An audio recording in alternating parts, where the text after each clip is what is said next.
দেশের অর্থনৈতিক অবস্থা একেবারেই ভালো নয়। বিশ্বব্যাংক ও আন্তর্জাতিক মুদ্রা ভান্ডার থেকে বড় অঙ্কের ঋণ পেয়ে আপাতত কিছুটা সামাল দেওয়া গিয়েছে পরিস্থিতি, কিন্তু এখনো ঋণের বোঝায় জর্জরিত গোটা দেশের আর্থিক পরিস্থিতি। এই অবস্থায় দেশের সেনাপ্রধান যাচ্ছেন শ্রীলঙ্কা সফরে, আর সেই সফরে তিনি যে হোটেলে থাকবেন, যেভাবে দর্শনীয় স্থানগুলি ঘুরবেন, তা নিয়ে কিন্তু ইতিমধ্যে প্রশ্ন উঠতে শুরু করেছে। যে দেশের গায়ে ভিখারি তকমা লেগে রয়েছে, বেশিরভাগ দেশের কাছে হাত পাততে হয়, ঋণ না নিলে কার্যত দেশ চালানোই অসম্ভব হয়ে পড়ছে, সেই দেশের সেনাপ্রধান কিনা এই বিলাসবহুলভাবে বিদেশ সফর করবেন। এতক্ষণে নিশ্চয়ই বুঝে গিয়েছেন আমরা কার কথা বলছি। আমরা বলছি ভারতের শত্রু দেশ বলে পরিচিত পাকিস্তানের সেনাপ্রধান তথা ফিল্ড মার্শাল আসিম মুনিরের কথা। 2025 সালের 2020 থেকে 23শে জুলাই তার শ্রীলঙ্কা সফরে যাওয়ার কথা। আদতে যদিও এই সফরকে কূটনৈতিক সফরই বলা হচ্ছে, কিন্তু দেশের এই চূড়ান্ত আর্থিক অচলাবস্থার মধ্যে মুনিরের এই সফর ঘিরে প্রশ্ন উঠেছে। জানা গিয়েছে মুনির একটি বিশেষ বিমানে ভ্রমণ করবেন, আনুষ্ঠানিকভাবে বাইক এসকর্ট উপভোগ করবেন, বিলাসবহুল শহর ভ্রমণে বের হবেন এবং একটি নয় বরং একাধিক হেলিকপ্টারে চড়বেন। শ্রীলঙ্কার বিখ্যাত সেগিরিয়া রক ফ্রোটেস এবং অ্যাডামস পিকের উপর দিয়ে উড়ে যাবেন মুনির। কলম্বোর সবচেয়ে বিলাসবহুল 5 তারকা হোটেলগুলির মধ্যে একটিতে তিনি থাকবেন বলে আশা করা হচ্ছে। এখানেই মুনিরের সফর ঘিরে উঠছে প্রশ্ন। যেখানে পাকিস্তানে এখনো খরচ কমানোর ব্যাপারে কৃচ্ছসাধন নীতি বজায় রয়েছে, পাকিস্তানের মন্ত্রীরাও বর্তমান সরকারকে সুযোগ সুবিধা থেকে বঞ্চিত। পাকিস্তান সরকার মন্ত্রিসভার মন্ত্রীদের বিদেশ ভ্রমণ নিষিদ্ধ করেছে, তাদের বিলাসবহুল হোটেলে থাকা নিষিদ্ধ করেছে এবং সমস্ত অপ্রয়োজনীয় ব্যয় স্থগিত করেছে। কিন্তু স্পষ্টতই এই নিয়মগুলির কোনোটি দেশের শীর্ষ সেনার ক্ষেত্রে প্রযোজ্য নয়। প্রসঙ্গত, পাকিস্তানের অর্থনীতি এখন অবাধে পতনের দিকে। দেশের বৈদেশিক ঋণ $133 বিলিয়ন বেশি বেড়েছে। বেকারত্ব এবং দারিদ্র্য ক্রমশ বৃদ্ধি পাচ্ছে। ফেডারেল বাজেটের অর্ধেকই ঋণ পরিশোধে ব্যয় হচ্ছে। বিশ্বব্যাংক লক্ষ লক্ষ মানুষের খাদ্য নিরাপত্তাহীনতা বৃদ্ধির বিষয়ে সতর্ক করেছে। তবুও যখন সাধারণ নাগরিকরা ভর্তুকিযুক্ত আটা এবং স্কুল ফি জমানোর জন্য লাইনে দাঁড়িয়ে আছেন, তখন সেনাবাহিনীর প্রধান গ্রীষ্মমণ্ডলীয় দ্বীপপুঞ্জের উপর আকাশে আনন্দ ভ্রমণে ব্যস্ত।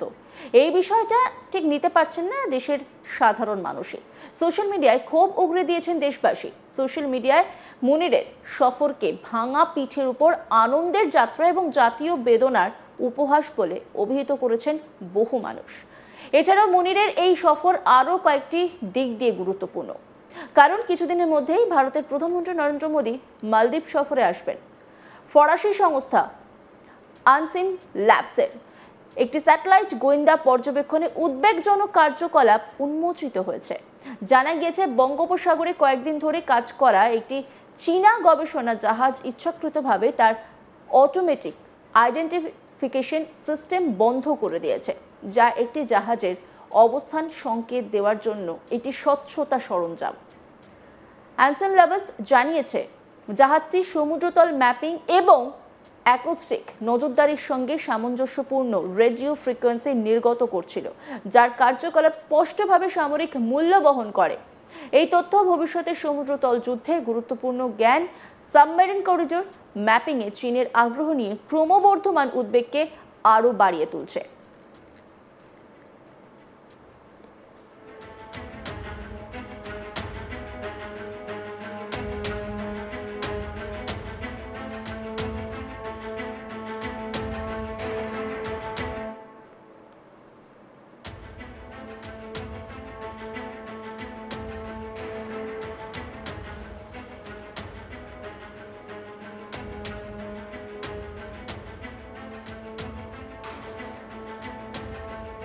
একই সঙ্গে তুরস্ক নীরবে বাংলাদেশে কৌশলগত শিকড় স্থাপন করছে, যা ঐতিহ্যগতভাবে ভারতের প্রভাব বলয়ের মধ্যে অবস্থিত একটি দেশ।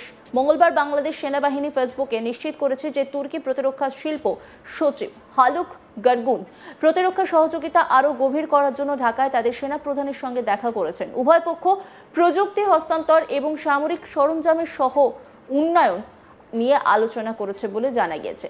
2022 সালে বাংলাদেশ তুর্কি প্রতিরক্ষা সরঞ্জামের শীর্ষ ক্রেতা হয়ে ওঠে। এই এপ্রিল মাসে একজন তুর্কি মহাকাশ কর্মকর্তা মহাকাশ খাতের সম্পর্ক সম্প্রসারণের জন্য বাংলাদেশের বিদেশ বিষয়ক উপদেষ্টার সঙ্গে দেখা করেছেন। ভারতীয় গোয়েন্দা সংস্থা বিশ্বাস করে যে তুর্কি গোষ্ঠীগুলির বাংলাদেশে ইসলামপন্থী সংযুক্ত জামাতে ইসলামীর অফিসগুলির সঙ্গে সম্পর্ক রয়েছে, যা কূটনীতি এবং গোপন সামরিকীকরণের মধ্যে রেখা ঝাপসা করে দেয়। এই ঘটনাবলীর উপরে রয়েছে ঢাকার ক্রমবর্ধমান দৃঢ় কূটনৈতিক বিবৃতি। এক সফরের সময় বাংলাদেশের অন্তর্বর্তীকালীন প্রধান উপদেষ্টা মোহাম্মদ ইউনুস এই অঞ্চলটিকে স্থল বেষ্টিত হিসেবে বর্ণনা করেছেন। বাংলাদেশকে সমুদ্রের একমাত্র অভিভাবক হিসেবে ঘোষণা করেছেন। নয়াদিল্লিতে অনেকেই এটিকে ঢাকার দ্বারা ভারতের উত্তর পূর্বে চীনের সামুদ্রিক প্রবেশদ্বার হিসেবে নিজেকে প্রতিষ্ঠিত করার মাধ্যমে ব্যাখ্যা করেছেন। যা রূপ নিচ্ছে তা এখনো আনুষ্ঠানিক জোট নয়, বরং একটি কৌশলগত সংহতি। চীন সম্ভবত সমুদ্রের তল মানচিত্র করার চেষ্টা করছে। তুরস্ক ভারতের আশেপাশে ড্রোন সরবরাহ করছে এবং প্রতিরক্ষা সম্পর্ক গড়ে তুলছে, এবং পাকিস্তানের সেনাপ্রধান ভারতের সামুদ্রিক প্রতিবেশীতে নীরবে তার উপস্থিতি জোরদার করছেন। এমনকি তার নিজের দেশ অর্থনৈতিকভাবে দুর্বল হয়ে পড়ছে। এদিকে ভারতও চুপ করে বসেনি। পাকিস্তান অপারেশন সিন্দুরের সময় তুরস্ক নির্মিত যে ড্রোন মোতায়েন করেছিল, ভারতীয় প্রতিরক্ষা বাহিনী মাঝ আকাশে 300 থেকে 400টি ড্রোন আটক করেছিল, কিন্তু এই ঘটনাটি সাউথ ব্লক সতর্কতার ঘণ্টা বাজিয়েছিল। এদিকে সংবাদ সংস্থা এএনআই এর রিপোর্ট অনুযায়ী বাংলাদেশের সেনাবাহিনী তুর্কি ড্রোন অর্জন করেছে এবং ভারতীয় সীমান্তে 20 ঘন্টা নজরদারি চালাচ্ছে, যার ফলে ভারতও অতিরিক্ত রাডার সিস্টেম মোতায়েন করেছে।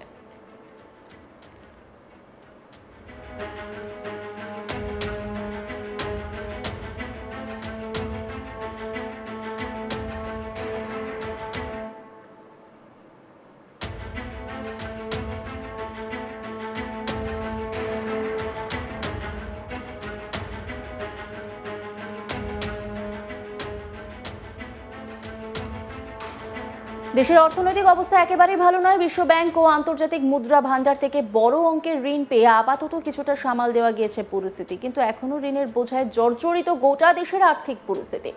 এই অবস্থায় দেশের সেনাপ্রধান যাচ্ছেন শ্রীলঙ্কা সফরে, আর সেই সফরে তিনি যে হোটেলে থাকবেন, যেভাবে দর্শনীয় স্থানগুলি ঘুরে দেখবেন, তা নিয়ে কিন্তু ইতিমধ্যেই প্রশ্ন উঠতে শুরু করেছে। ঋণ না নিলে কার্যত দেশ চালানোই অসম্ভব হয়ে পড়ে। সেই দেশের সেনাপ্রধান কিনা এই বিলাসবহুলভাবে বিদেশ সফর করবেন, আর তারপর তা নিয়ে কিন্তু জল্পনা একেবারে তুঙ্গে।